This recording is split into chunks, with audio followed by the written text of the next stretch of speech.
오늘 정말 많이 언급된 분이죠. 이 주식하면 빼놓을 수 없는 인물, 바로 워런 버핏입니다. 훌륭한 분이죠. 자, 워런 버핏이 샀다면 그 주식은 대박. 워런 버핏의 투자 비법. 제가 오늘 특별히 프리한 19 시청자 여러분들에게만 공개드리겠습니다. 자, 워런 버핏과 점심을 먹을 수 있는 경매에서 50억을 지불하는 사람이 있을 정도로 맞아요. 이 대화하는 것 자체가 가치 있는 인물입니다. 그럼 오늘 이 기사 들으면 50억 아끼는 거예요? 아, 그럼요. 아니 밥을 먹고 이제 일어나면서 뭐 종목 얘기해 주세요 그러는 거예요. 근데 앉자마자 정 기자님처럼 종목 알려주세요. 종목 알려주세요. 저 주문하기 전에 종목부터 시간이 알려주세요. 가고 있습니다요. 자, 한두 개만 좀 불러주십시오. 네. 자, 우선요. 태어날 때부터 떡잎부터 남달랐던 워런 버핏의 투자 인생부터 살펴보도록 하겠습니다. 워런 버핏은 주식 중개인인 아버지를 닮아 어릴 때부터 숫자에 특출난 재능을 보였다고 하는데요. 자, 워런 버핏이 제일 처음 한 투자가 무엇이었냐?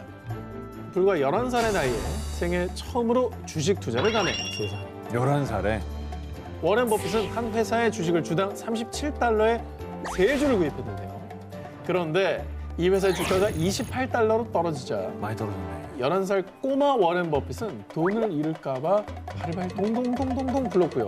다행히 얼마 뒤 주가가 40달러로 오르자 다시 떨어질까 싶어 냉큼 주식을 팔았다고 합니다. 그런데 몇 년 후 이 회사의 주가는 200달러까지 상승. 이를 본 워런 버핏은요. 주식 투자를 하면 기다려야 하는구나. 큰 깨달음을 얻게 됐고요. 그것이 그의 주식 투자 철학이 된 겁니다. 장기 투자. 11살에 어떻게 그런 생각을 하지? 자, 이후에 워런 버핏은 10년 이상 보유할 주식 아니면 10분도 투자하지 마라 라고 하며 확신이 드는 기업에 지분을 조금씩 사들여 진득하게 장기 보유하는 전략을 고집.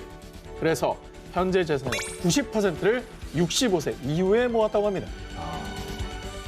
그런데 투자의 귀재 워런 버핏도 땅을 치고 후회한 투자가 있다는 거 여러분 알고 계셨습니까? 2017년 열린 본인 회사의 연례 주총회의에 참석한 워런 버핏은 A사가 이 정도로 성공할 거라 생각하지 못했어요. 내가 너무 멍청했어요. 워런 버핏을 후회하게 만든 A사는 1997년 나스닥에 주당 1.73달러의 가격으로 기업 공개를 하며 상장. 이후 연간 40%의 수익을 달성했고요. 2017년 당시 수익률은 64,000%. 무려 640배가 뛰어오른 겁니다.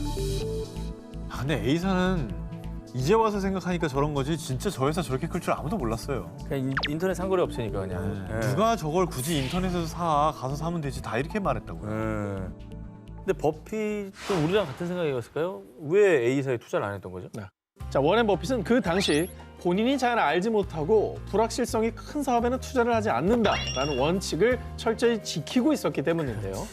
변동성이 많은 IT 관련 주식을 좋아하지 않았습니다.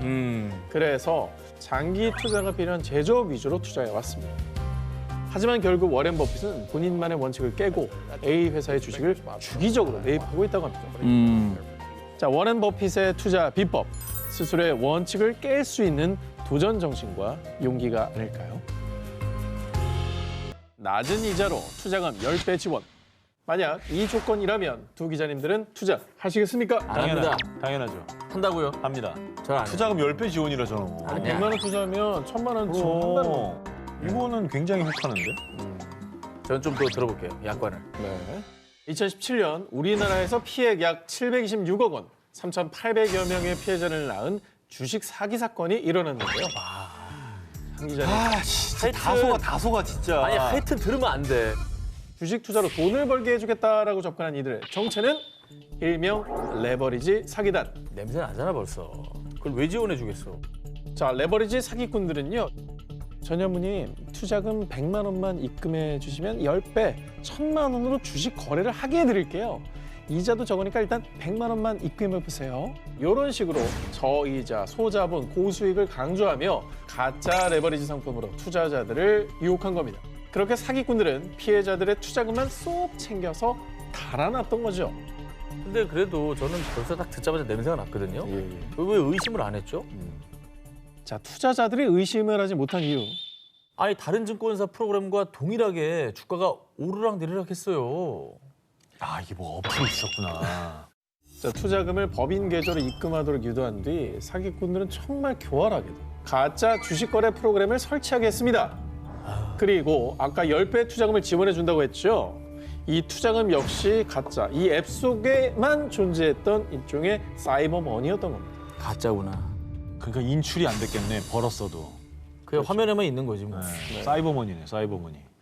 하지만 가짜인 걸 몰랐던 투자자들은 돈을 잃어도 자신들이 투자를 잘못했다라고 생각했고요. 심지어 사기를 당했다는 사실조차 인지하지 못한 사람들도 수두룩했습니다. 뿐만 아니라 사기꾼들은 투자자들의 수익금을 요구하면 프로그램 접속을 차단하고 잠적했는데요. 레버리지 사기꾼들의 교활한 수법으로 수많은 피해자들이 피눈물을 흘리고 말았습니다. 일단은 너무 조건이 좋으면 의심해봐야 돼요. 맞아요. 이게 중요합니다. 달콤한 말로 투자자들을 유혹하는 이 레버리지 투자 사기꾼들은요. 결국 올해 1월 경찰에 적발돼 수사를 받고 있는데요. 여러분, 돈 버는 방법을 쉽게 알려주는 사람은 없습니다. 그리고 투자에 앞서 유혹에 현혹되시지도 말고요. 또 다른 사람을 속이는 일, 이것도 다시는 없어야겠습니다.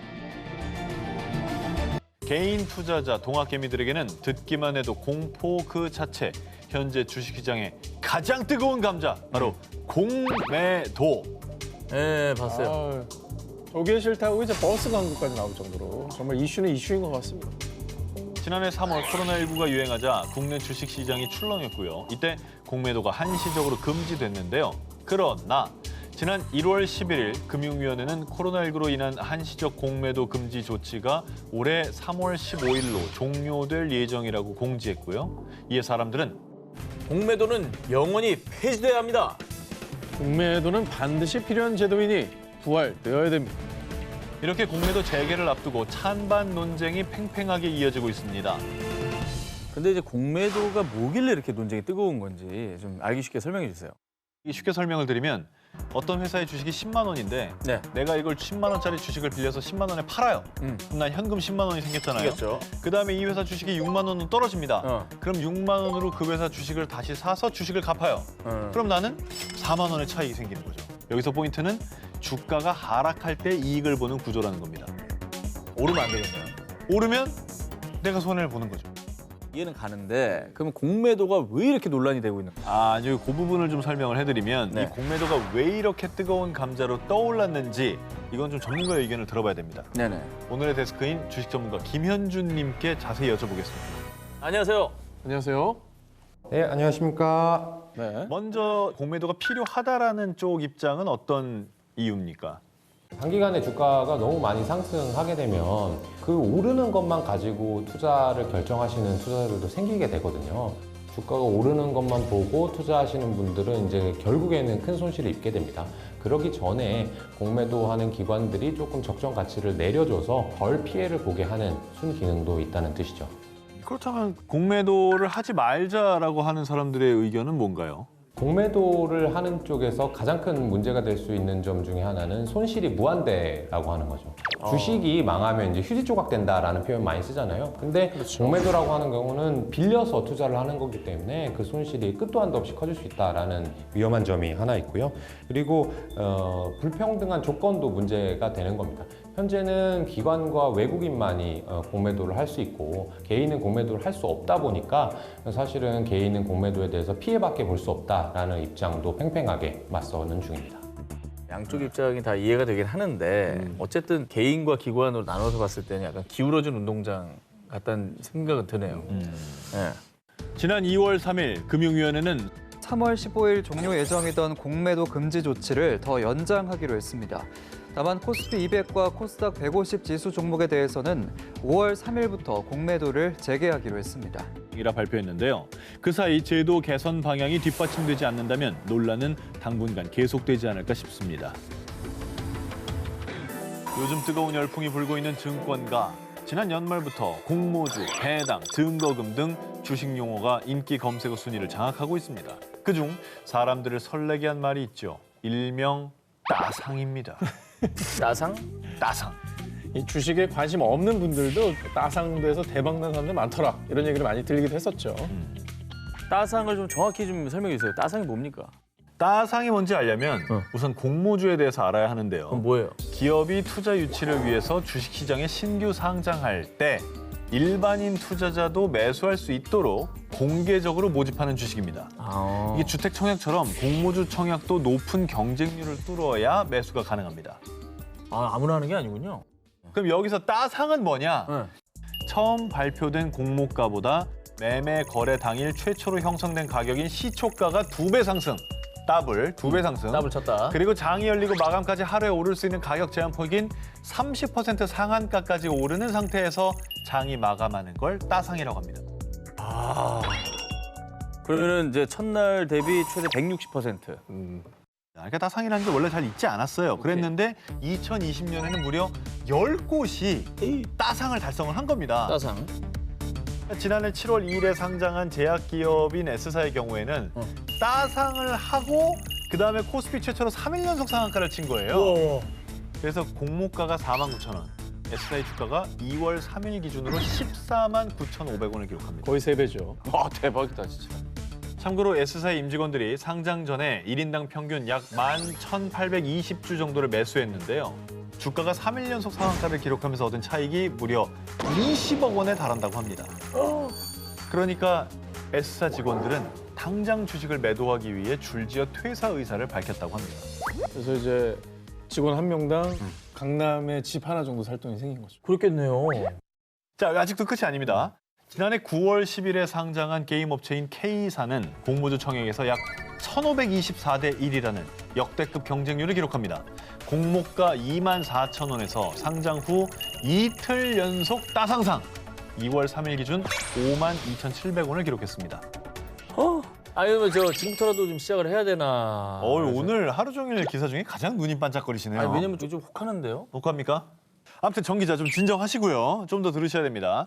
이제 막 주식을 시작해볼까 하는 분들은 공모주가 마치 보장된 수익인 것처럼 느껴지실 겁니다. 하니까 겨울이네. 하지만 공모주를 샀다고 해서 무조건 돈을 버는 건 아닙니다. 전 기자처럼 잘 모르고 뛰어들었다간 큰일 납니다. 왜 또?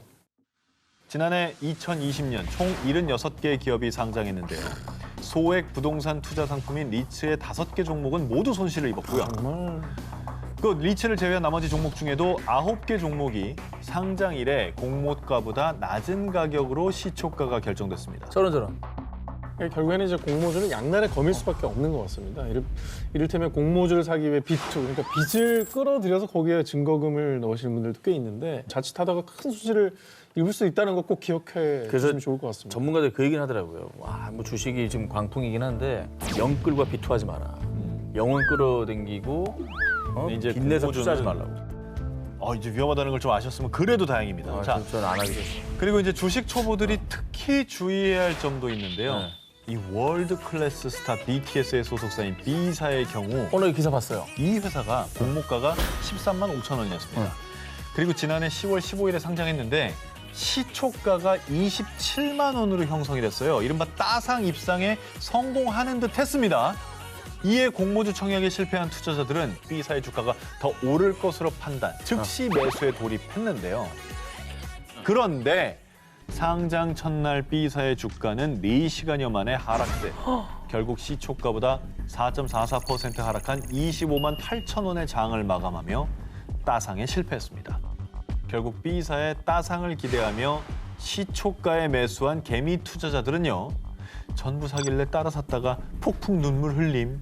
B사 주식 환불 안 되나요? 라며 초보 투자자들 사이에서 이른바 환불 대란이 일기도 했는데요. 최근에 이제 포털 업체와 제휴를 하면서 지금 상승 기도에 있습니다. 그래서 뭐 아직까지 손실이 확정난 건 아니니까 꼭 그렇게 실망하실 건 아닌 것 같은데 내가 들어가야 돼요. 그래야 손해봐도 후회가 없습니다. 이 주식이 도대체 어디서 언제부터 시작이 됐느냐? 자, 주식은요. 지금으로부터 약 400년 전 1602년 네덜란드의 로빈 후드들로부터 시작됐습니다. 당시 대항해 시대가 열린 이후 향신료는 금처럼 이 값비싼 무역품으로 유럽인들에게 큰 인기를 끌었는데요. 이에 네덜란드의 무역회사인 이 동인도 회사 역시 인도에서 향신료 무역을 앞두고 있었습니다.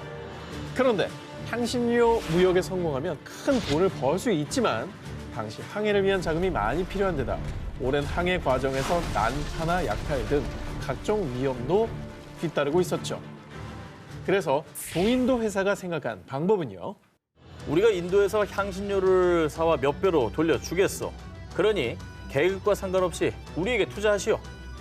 동인도 회사는 여러 사람들에게 투자를 받고 만약 실패 시 위험 부담을 함께 분산하는 오늘날 주식 거래 형식을 도입한 겁니다. 그리고 기업이 처음 주식시장에 상장하고 투자자들에게 공개적으로 주식을 공모하는 일명 IPO를 400여 년 전에 선보인 거죠. 뿐만 아니라 요즘 공모주 청약하듯이 귀족, 시민, 어부, 상인할 것 없이 천여 명의 다양한 계층이 청약을 통해 오늘날의 가치로 약 하나 1,000억 원의 주식을 투자했고요. 공증인이 지켜보는 가운데 장부의 이름과 지분을 적는 방식으로 동인도 회사의 주식을 거래했습니다. 당시 동인도 회사는 발행한 증권들을 사람들끼리 증서로 거래할 수 있겠는데요.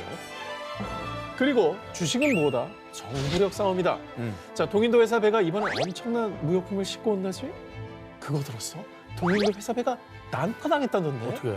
당시에도 온갖 정보들과 이른바 작전이 오가며 주가가 오르락 내리락 하는 네덜란드의 주식 열풍이 불었습니다. 아니 뭐 방식이 똑같네요. 그죠? 리스크도 감소하고 정보도 중요한 거고. 한편 당시 주식 광풍으로 1613년엔 세계 최초의 증권 거래소인 암스테르담 거래소를 설립. 근데 저들은 이제 전자식으로는 안 하고 다 수기로 했겠지만 손으로 써서. 그죠? 네, 근데 뭐 돌아가는 모습은 거의 똑같네요. 똑같네요.